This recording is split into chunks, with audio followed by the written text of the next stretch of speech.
Thank you. Thank everybody for their patience. We'll now start the next portion of this meeting.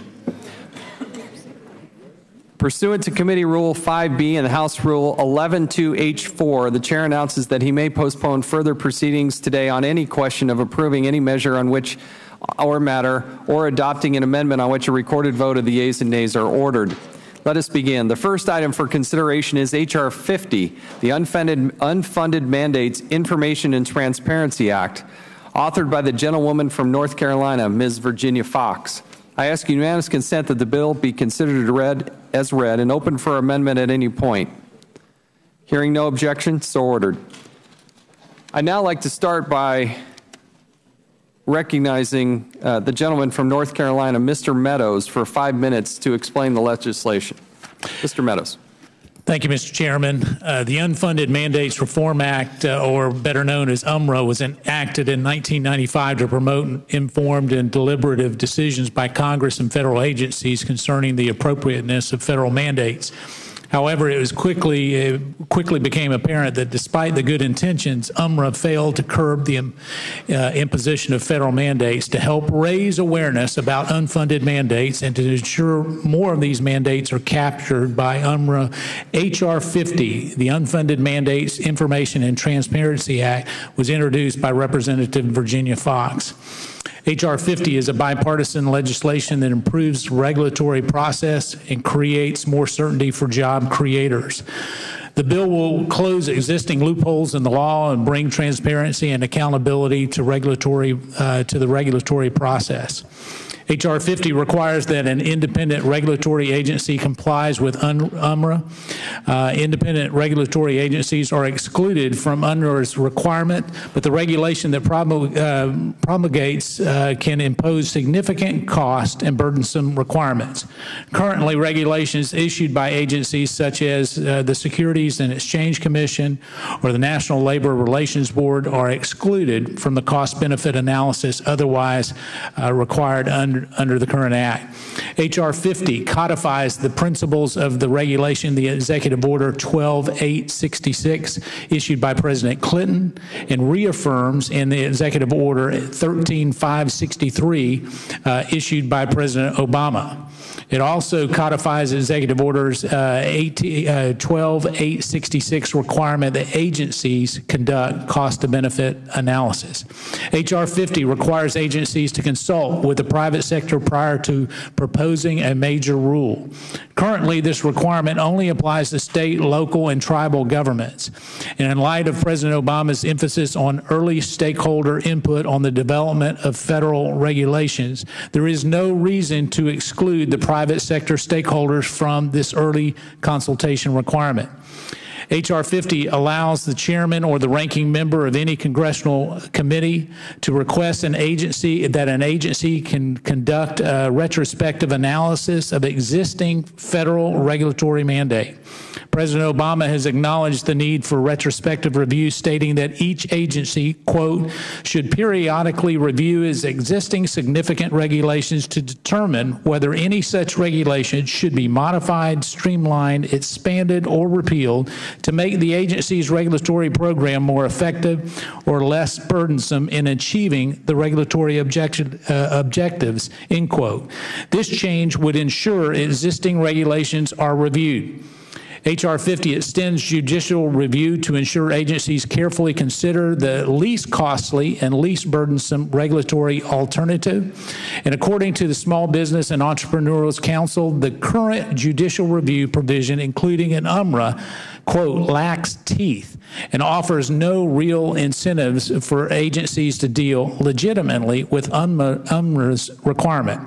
H.R. 50 ensures that federal agencies and the Congressional Budget Office estimate the entire cost of a federal mandate, such as foregone profits, costs passed on to consumers, behavioral changes as a result of any federal mandate. I would encourage my colleague to support this common sense bill that is much needed, and I would yield back to the chairman.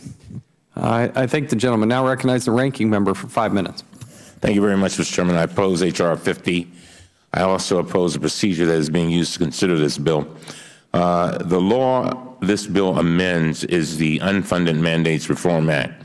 That law was enacted as part of Newt Gingrich's contract with America in the 104th Congress. When this committee considered the Unfunded Mandates Reform Act of 1995, it was on the same day the committee held an organizational meeting. I would like to read an excerpt from the minority views on that legislation. They said, and I quote, "There were no public hearings on the bill.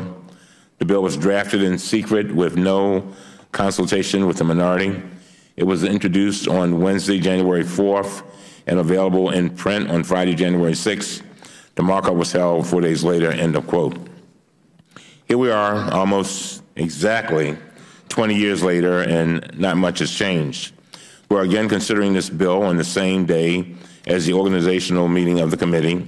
We received notice at 6 p.m. last Friday that this bill would be marked up today. The committee has not held hearings on this bill since 2011, and concerns that I, Representative Connolly, and other members of this committee have raised time and time again have not been addressed. We also have 16 new members on the committee.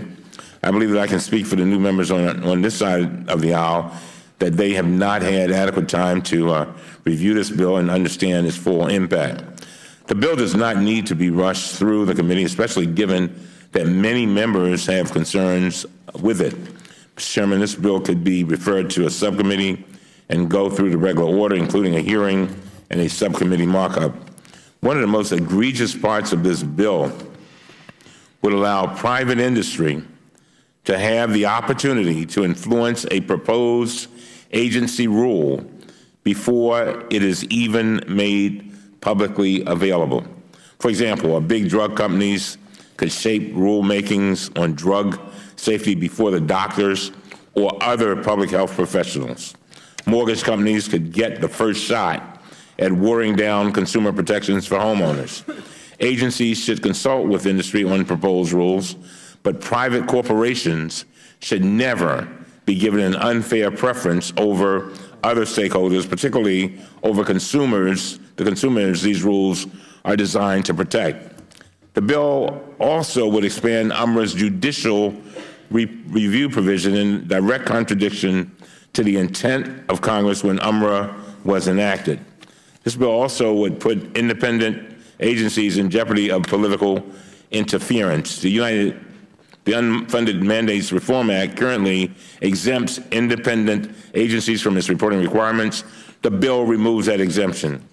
That would mean that independent regulatory agencies like the Securities and Exchange Commission would have to submit their rules to the Office of Management and Budget for Review, which could undermine their independence.